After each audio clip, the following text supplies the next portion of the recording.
Hello everyone. With this video, we are going to start with chapter 2 in Geography class 9, Physical Features of India. As we have already learned earlier that India is a vast country with varied landforms. You have studied in class 7, 8 that India is a vast country and we have varied landforms over here. So there's a question, what kind of terrain do you live in? So if you live in the plains, you are familiar with vast stretches of plain land. In contrast, if you live in hilly region, the rugged terrain with mountains and valleys are common features. Similarly, if you live on a land that is bounded by water from all sides, it means you live on a island.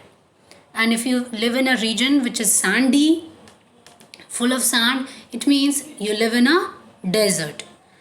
So the question will have various answers based on the area, based on the what is the physical feature of that area. So the physical feature of a particular area or land or terrain tell us that we live in which kind of land. So it can be plain, it can be mountains, desert, plateau, island. So in this chapter, we are going to discuss mainly about the 6 physical features or 6 physiographic divisions, that is the Himalayan mountains, the northern plains, the peninsular plateau, the Indian desert, the coastal plain, the islands.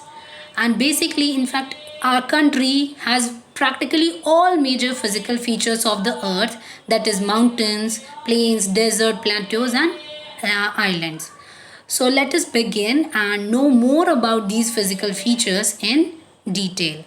So we'll begin with the first one, that is the Himalayan mountains. So first we'll discuss some of the features of Himalayan mountains. So the Himalayan mountains stretch over the northern borders of India. So you can see the dark brown part that is covering the northern part of India. So the Himalayan mountains are where they are. The Himalayan mountains are in the northern part of India. It borders India in the north. Second feature, these mountains ranges runs in a west-east direction from Indus to Brahmaputra. So you can see, first let us find Indus River. So Indus River is in the north.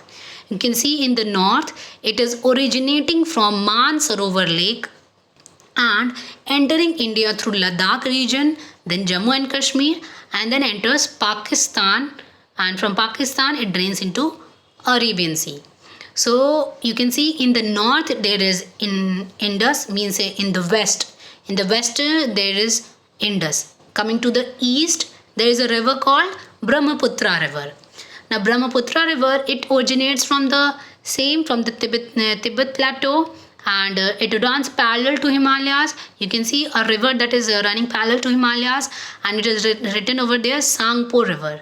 So Brahmaputra river, known by the name of Sangpo in Tibet, and then when it enters India through Arunachal Pradesh, its name is Dihang river, and when it enters Assam region, we call it Brahmaputra, and then it enters Bangladesh and drains into Bay of Bengal. So Himalayan mountains, these mountains ranges runs in a west to east direction and from Indus to Brahmaputra river. Next feature is the mountains. The Himalayan mountains are geologically young and structurally fold mountains. So now let's discuss why these are called young mountains and fold mountains. So here you can see world map, and you can see the continents that are shown in white color, and then oceans that is blue.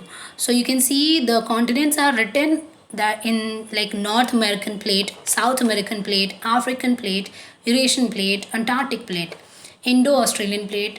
So basically whatever the physical features that we see today, Earth scientists have attempted to explain the formation of all physical features, like how mountains are formed, how plains are formed, how coastal regions are formed.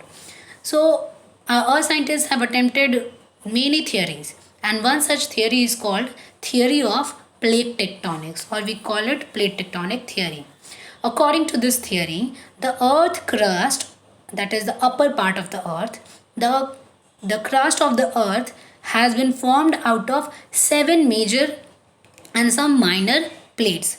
Seven major plates are North American plate, South American plate, you can see African plate, Antarctic plate, Indo-Australian plate. One more is there, that is the Pacific plate. So and all these plates they are moving, they are continuously moving, and because of their movements, certain activities occur on the surface of the earth, and like a volcano eruption, volcanic activity, or earthquake occurs, or folding happens, means two means mountains are formed. Faulting means somewhere valleys are formed. So because of this movement of the plates, these physical features are these activities are happening. Now how these so all these seven plates were not always like this. Earlier, 225 million years ago, it was one single land. 200 million years ago, it started breaking up, okay, and started breaking up and started moving away from each other. So 135 million years ago, it broke more and started moving away from each other. 65 million years ago, you can see what was the condition, and present day we have seven major plates, or we have seven continents. So these are in different places.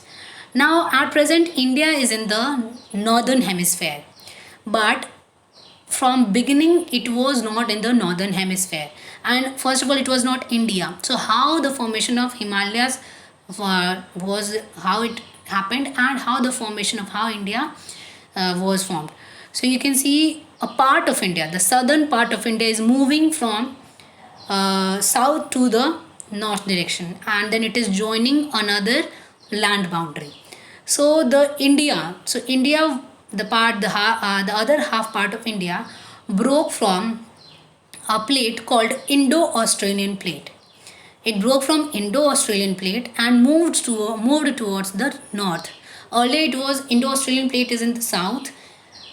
It broke, Indo-Australian plate broke, and some part of Indo-Australian plate started moving towards the north. And this plate came to north and collided with another plate called Eurasian plate. Let us see how it collided. So you can see in this figure, you can pay attention to the right side. So India is written over there, and other side it is written Asia. So India is moving towards, arrow is showing that India is moving towards Asia.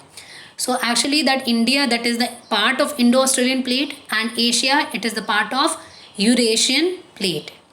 And between them, before it is colliding with Eurasian plate, there was a water body. The name of the water body was Tethys Sea.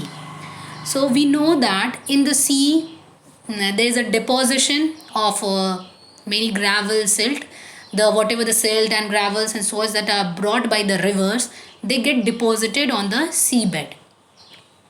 So as there was a deposition on the Tethys Sea seabed, when these two plates, that is Eurasian plate and Indo-Australian plate, they collided, the collision was so hard that the sediments inside the Tethys Sea that started folding up. It started rising, and then led to the formation of Himalayas. Let us see in this video, it will be more clear. You can see the continents are breaking up. You can see the green part, it broke from Indo-Australian plate. It is moving towards the north, and here it is colliding. You can see the sediments inside the Tethys Sea. It collided with Eurasian plate, and then it collided, the sediments started rising up, and they started folding up. And that led to the formation of Himalayas. So this is how Himalayas were formed, by the collision of two plates, that is Indo-Australian plate and Eurasian plate. When these two plates collided, it led to you can see in this image as well, it shows that how mountains are formed. So two plates are colliding, another plate is going underneath, it is going under the one plate is going under the another plate, and the mountains are being formed, the sediments are being folded up, and here how the mountains are being formed. So this is how Himalayas were formed, or India came into being. Next one, another feature is that is the loftiest and rugged mountains. So Himalayan mountains, loftiest means you can see the world's highest peak, that is the Mount Everest, that is a part of Himalayan mountain range. The highest peak, Mount Everest, that is 8,848 meters high. So this the world's highest peak, it is the part of Himalayan mountain range. So we have many mountain peaks over here, and which are very high.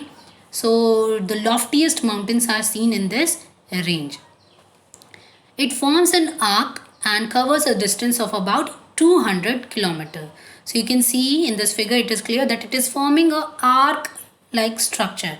The mountains are forming like arc like structure, and this whole region, the brown part that you can see, this whole region, the distance from the west to east, the distance from the west to east is 2400 kilometer. Next feature is its width varies from 400 kilometer in Kashmir to 150 kilometer in Arunachal Pradesh.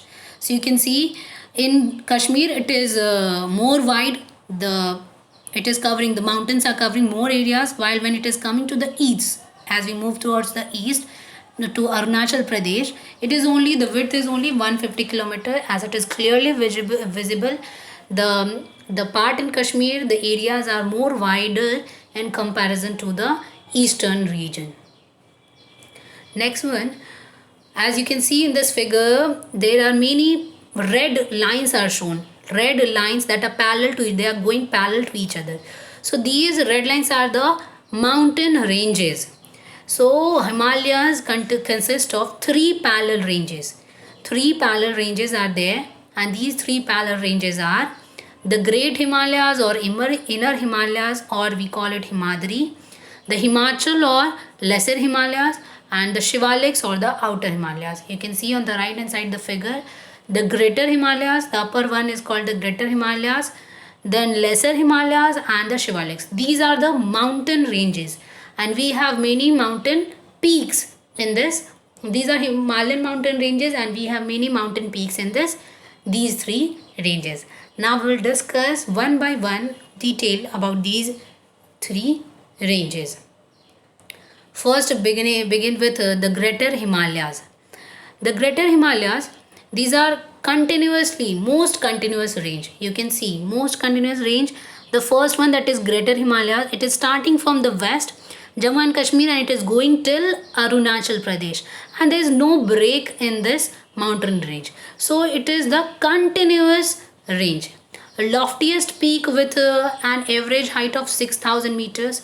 So obviously the loftiest peak we can see over here, that is the like Mount Everest. Its height is 8,848. So it lies in the this range, Great Himalayas range. Then Kanchenjunga is there, K2 is there. So all these mountain peaks has the height around 8,000, 6,000, 7,000. So the average height in this range is 6,000. Folds of Great Himalayas are asymmetrical in nature. So these are the mountain peaks in this range are not symmetrical, means they are of not a same shape or size or arrangement. It is not same, so they are asymmetrical in nature. Core of this part is composed of granite. So Greater Himalayas is formed of granite. Next one, that is perennially snowbound. It means the Greater Himalayan range, it is whole year it is covered with snow. That's why it is called perennially snowbound. Whole year it is covered with snow. Next one, number of glaciers descend from this range. So Greater Himalayas, from this range, many glaciers descend. Now here the some Important peaks in the Greater Himalayas: Mount Everest, Kanchenjunga, Nanda Devi, Annapurna, K2. So see in the figure you can see Mount Everest, that is in Nepal. Then just next to it, there is Kanchenjunga, that is in Sikkim. And then K2 coming to the north, there is K2. So all these three are the important mountain peaks in the Greater Himalayas, and it can come to mark K2, mark Mount Everest, where mark a label, and Kanchenjunga. So you'll be marking Mount Everest in Nepal, K2 in Jammu and Kashmir, and then Kanchenjunga is in Sikkim.